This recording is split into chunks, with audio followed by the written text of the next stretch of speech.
ஸ்டாலின் அவர்கள் கேட்டார், ஒரு பாராட்டு விழா நடத்தி விடலாமா அரசு சார்பில் அப்படின்னாரு.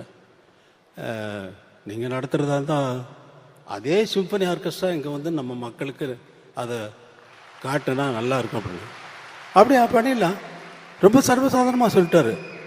இது ப்ராக்டிக்கலாக எவ்வளவு கஷ்டமான விஷயங்கிறது, 87 பேரை சேர்க்கறதுங்கிறது ரொம்ப கஷ்டமான விஷயம்.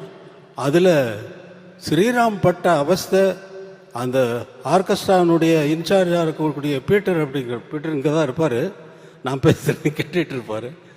அவரை போட்டு படுத்தின பாட்டில் வந்து அவர் வந்து, அதுவும் அரசு சார்பில் வந்த அவர்கள் சண்முகம் அவர்கள், மற்ற அமைச்சர் பெருமக்கள் அனைவருமே அவங்களோட தொடர்பு கொண்டு அவங்களை வந்து எதுக்குமே இந்த ஒரு இது அவங்க போட்ட கண்டிஷன்ஸ் எல்லாம் இவங்க வந்து அது பண்ண இது பண்ண சொல்லி லாஸ்ட் மினிட் வரைக்கும் டார்ச்சர். அவங்க வந்து இங்கே இறங்கினது பெரிய சாதனை செய்த ஸ்ரீராம் அவர்களுக்கு நான் நன்றி சொல்கிறேன். ஸ்ரீராம் ப்ளீஸ் எந்திரிக்க.